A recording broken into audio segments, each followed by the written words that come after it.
नमस्कार, मैं हूं प्रणव। आप देख रहे हैं फिनोमनी। इस शो में हम बात करते हैं फिनटेक की दुनिया की, इस दुनिया में हो रही हलचल की, और साथ ही आपको एक खास रिपोर्ट दिखाते हैं जिसमें किसी एक खबर की पड़ताल करते हैं और आपको उस खबर के मायने समझाने की कोशिश करते हैं। तो चलिए शुरुआत करते हैं शो की और जानते हैं कि आज के शो में हम आपको क्या खास दिखाने वाले हैं। सबसे पहले हम बात करेंगे पेटीएम मनी से मिलने वाली बॉन्ड में निवेश की सुविधा की, पेटीएम मनी के इस बॉन्ड प्लेटफॉर्म की। इसके बाद हम बढ़ेंगे अपनी स्पेशल रिपोर्ट की तरफ जिसमें हम बात करेंगे कि कैसे एक के बाद एक बड़े स्टार्टअप्स का वैल्यूएशन घटता जा रहा है और जानेंगे कि क्या है इसकी वजह। और आखिर में हम चलेंगे अपने फिनोलैब में जहां हम बात करेंगे को लेंडिंग की, समझेंगे कि ये मॉडल क्या है और कैसे काम करता है। तो चलिए शुरुआत करते हैं शो की हेडलाइंस के साथ। फोन पे ने global equity firm general Atlantic से $10 करोड़ और जुटाए हैं। कंपनी ने ये फंडिंग $12 अरब के प्री मनी वैल्यूएशन पे जुटाई है। फोन पे अब तक अमेरिकी इक्विटी कंपनी से कुल $55 करोड़ जुटा चुकी है। ताज़ा फंडिंग उसकी $1 अरब तक की पूंजी जुटाने के लक्ष्य का हिस्सा है। फिनटेक कंपनी ने पिछले साल भारत में अपना डोमिसाइल शिफ्ट किया था।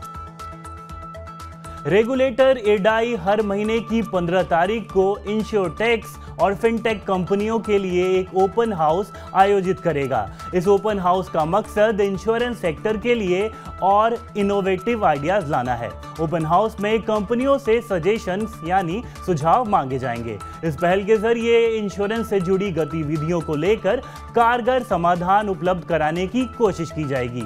एडाई का मानना है कि इस पहल से देश में इंश्योरेंस की पहुंच यानी पेनिट्रेशन बढ़ाने में मदद मिलेगी। फिनटेक कंपनी पे नियरबाई ने सैफ खान को अपना नया चीफ ग्रोथ ऑफिसर यानी CGO नियुक्त किया है। कंपनी भारत का सबसे बड़ा ब्रांचलेस बैंकिंग और डिजिटल नेटवर्क है। खान के पास बैंकिंग सेक्टर में 2 दशक से ज्यादा का काम का अनुभव है। इससे पहले वे येस बैंक में प्राइवेट बैंकिंग के कंट्री हेड के तौर पे काम कर रहे थे। अब आप पेटीएम मनी से बॉन्ड में निवेश कर सकते हैं। कंपनी ने रिटेल निवेशकों के लिए एक बॉन्ड प्लेटफॉर्म लॉन्च किया है। यह प्लेटफॉर्म रिटेल इन्वेस्टर्स यानी खुदरा निवेशकों के लिए लॉन्च किया गया है। पेटीएम मनी की पेरेंट कंपनी 197 कम्युनिकेशंस ने यह जानकारी दी है। इस प्लेटफॉर्म से 3 तरह के बॉन्ड्स में निवेश किया जा सकेगा और इन बॉन्ड में सरकारी बॉन्ड, कॉर्पोरेट बॉन्ड और टैक्स फ्री बॉन्ड शामिल हैं।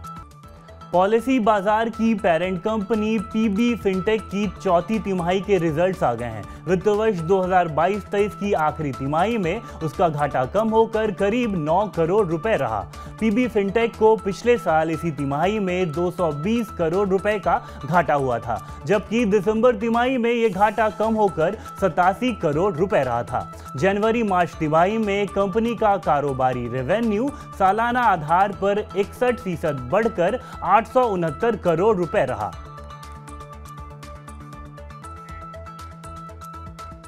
तो हेडलाइंस के बाद अब रुक करते हैं अपनी खास रिपोर्ट का। इस रिपोर्ट में हम बात करेंगे स्टार्टअप्स के घटते वैल्यूएशन की, समझेंगे कि क्यों एक के बाद एक स्टार्टअप्स का वैल्यूएशन कम होता जा रहा है और क्या है मौजूदा स्थिति। तो ये सब समझने के लिए चलिए देखते हैं हमारी ये खास रिपोर्ट। अमेरिकी फंड मैनेजर इन्वेस्को ने हाल ही में फूड एग्रीगेटर कंपनी स्विगी की मार्केट वैल्यू $8 अरब से घटाकर $5.5 अरब कर दी। इन्वेस्को ने स्विगी में करीब $70 करोड़ का निवेश किया हुआ है। ऑनलाइन फूड डिलीवरी कंपनी की मार्केट वैल्यू घटकर $5.5 अरब आने का मतलब है कि वो अपनी प्रतिद्वंदी कंपनी जोमैटो से छोटी हो गई है। जोमैटो की मार्केट वैल्यू $6.9 अरब बताई जाती है। हालांकि स्विगी जैसा हाल पहले जोमैटो का भी रहा है। एक समय जोमैटो की मार्केट वैल्यू $13 अरब के पार पहुंच गई थी। स्विगी दूसरा डेकाकॉर्न है जिसकी मार्केट वैल्यू में इतनी बड़ी गिरावट देखी गई है। इससे पहले अमेरिकी इन्वेस्टमेंट कंपनी ब्लैक रॉक ने एडटेक कंपनी बायजूस का वैल्यूएशन घटाकर $11.5 अरब कर दिया था, जबकि कोविड के दौरान कंपनी की मार्केट वैल्यू $22 अरब की ऊंचाई पर पहुंच गई थी। साथ ही सितंबर 2022 में सॉफ्ट बैंक ने भी ओयो की मार्केट वैल्यू को $10 अरब से घटाकर $2.7 अरब कर दिया था। हाल ही में अमेरिकी investment management company Neuberger Berman ने भी अपने 2 भारतीय पोर्टफोलियो स्टार्टअप पाइन लैब्स और फार्मेसी की वैल्यूएशन घटा दी। इनकी वैल्यूएशन में 38 और 21% की कमी आई। इससे पहले स्नैपडील, शॉपक्लूज, क्विकर, हाइक और पेटीएम मॉल जैसे कई बड़े स्टार्टअप्स की भी वैल्यूएशन घटी है। स्टार्टअप्स की खस्ता होती हालत का अंदाजा आप मार्केट रिसर्च प्लेटफॉर्म ट्रैक्सन की एक रिपोर्ट से भी लगा सकते हैं। देश में इस समय 115 यूनिकॉर्न हैं, जिनमें से 80 स्टार्टअप का डेटा सार्वजनिक रूप से उपलब्ध है और इस रिपोर्ट के मुताबिक इन 80 में से केवल 17 यूनिकॉर्न स्टार्टअप से मुनाफे में हैं। स्विगी की मार्केट वैल्यू में कमी ऐसी समय में की गई है जब स्टार्टअप्स को भारी नुकसान हो रहा है और वो नकदी बचाए रखने और मुनाफे पर जोर देने की अपनी कोशिशों के तहत छटनी का सहारा ले रहे हैं। गौरतलब है कि इस साल जनवरी में ऑनलाइन फूड डिलीवरी कंपनी ने 380 कर्मचारियों को काम से निकाल दिया था। कंपनी ने चुनौतीपूर्ण आर्थिक हालात और अपने कारोबार में सुस्त वृद्धि को इसकी वजह बताया था। स्विगी की तरह ही बहुत सारे स्टार्टअप का यही हाल है। 2023 के पहले 4 महीनों में 41 स्टार्टअप्स ने करीब 5,866 कर्मचारियों की छटनी की। वहीं 2022 में 52 स्टार्टअप्स ने करीब 18,000 छटनियां की थी। इस कंपनी का लेना देना फंडिंग में आ रही कमी से है। हाल के समय में भारतीय स्टार्टअप्स में फंडिंग में भारी कमी दर्ज की गई है। फंडिंग में सालाना आधार पर 20% से ज्यादा की गिरावट देखी गई है। उद्योग विशेषज्ञों का कहना है कि स्टार्टअप्स की खराब होती हालत की एक बड़ी वजह ये है कि वो अपनी ग्रोथ को ओवर एस्टिमेट कर लेते हैं और जमकर निवेश मिलने के साथ जमकर हायरिंग भी कर लेते हैं। बाद में ये हायरिंग उन पर भारी पड़ने लगती है, तब छटनी का सहारा लेते हैं। यानी उनके बिजनेस मॉडल में फोकस और सही दिशा की कमी है। खर्च को लेकर भी कोई साफ रणनीति नहीं दिखती। एडवर्टाइजिंग और मार्केटिंग पर वो जमकर खर्च कर रहे हैं। स्किन केयर स्टार्टअप्स मामाअर्थ का उदाहरण लेते हैं। इस स्टार्टअप ने 2022 में अपने सेल्स का 42% हिस्सा एडवर्टाइजिंग और मार्केट पर ही खर्च कर दिया था। तो पैकेज से अब आगे बढ़ते हैं और रुक करते हैं शो के आखिरी हिस्से का। बढ़ते हैं फिनोलैब की तरफ। फिनोलैब में हम आपको कुछ टेक्निकल वर्ड्स यानी तकनीकी शब्दों के मायने समझाते हैं और इस कड़ी में आज हम बात करेंगे को लेंडिंग की। समझेंगे कि को लेंडिंग मॉडल क्या है और कैसे काम करता है।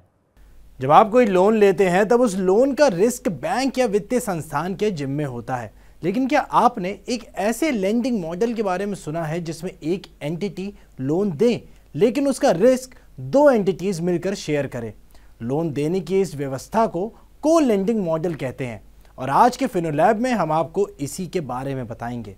भारत में 2018 में को लेंडिंग मॉडल की शुरुआत हुई थी। इस मॉडल में एनबीएफसी की एक जवाबदेही होती है।